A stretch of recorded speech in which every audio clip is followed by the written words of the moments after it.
Et Emma Aziza, est-ce qu'on est capable de dire à ce stade quels sont les effets de cette canicule de 4 jours? Est-ce qu'on le perçoit déjà?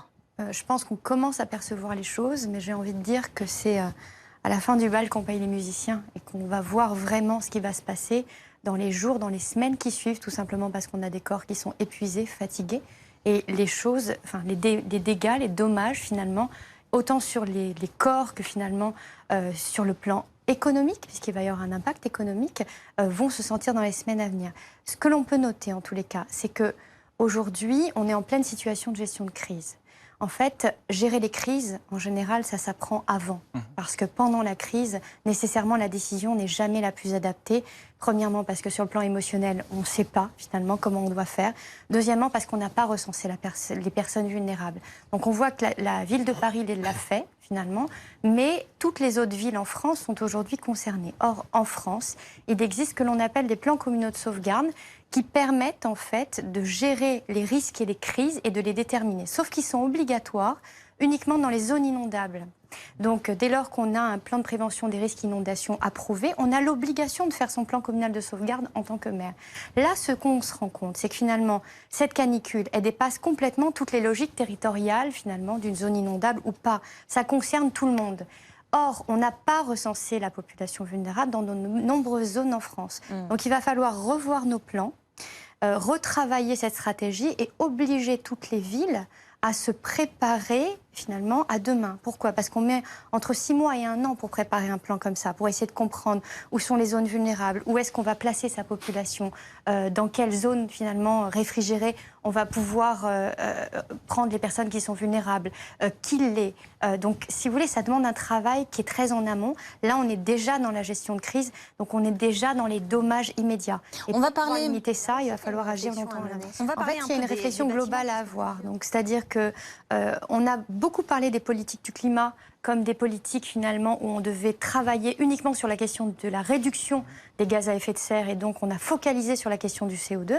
Il faut peut-être commencer à préciser que le CO2 il reste entre 100 et 200 ans dans l'atmosphère et il va se réduire dans le temps et sans compter que, je vous parle que du CO2 comme gaz à effet de serre, sans compter tous les autres, le méthane, etc. Donc en fait, tout ce qui a déjà été émis va continuer à agir. Si jamais on réduit, effectivement, on va baisser un peu.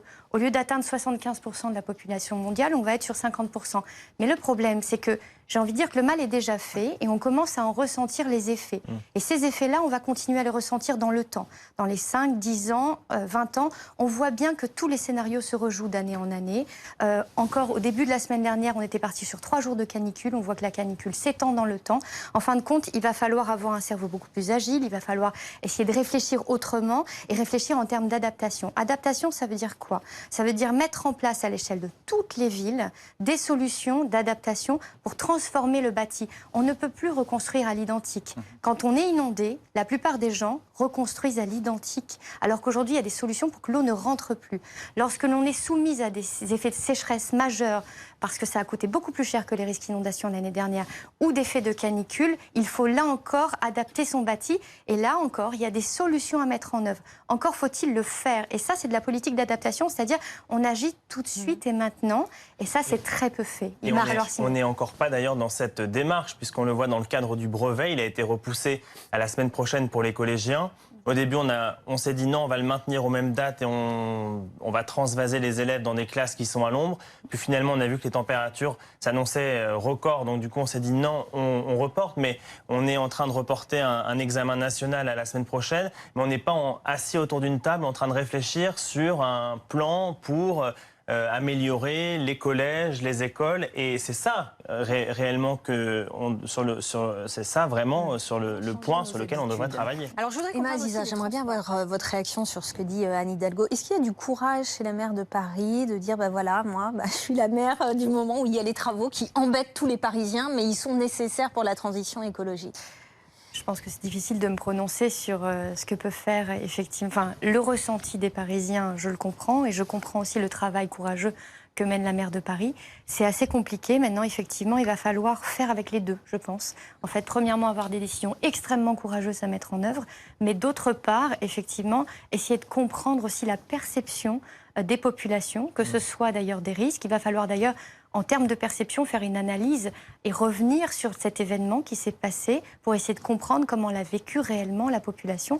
Là, on entend quelques personnes avec quelques témoignages. Il va falloir aller beaucoup plus loin pour comprendre si on est sur des populations qui ont carrément été traumatisées par cet événement, parce que ça peut être majeur. On voit, moi j'ai entendu juste aujourd'hui des malaises un petit peu partout. Derrière, il va falloir essayer de comprendre dans le détail ce qui s'est passé. Et bien souvent, quand la crise est passée et quand finalement la focalisation médiatique est passée, en général, on passe à un autre sujet. Et le problème, c'est qu'on ne tire pas les leçons et on revit ensuite une nouvelle crise. Je crois qu'il faut sortir de ce schéma-là. Il faut maintenant effectivement être courageux à tous les niveaux.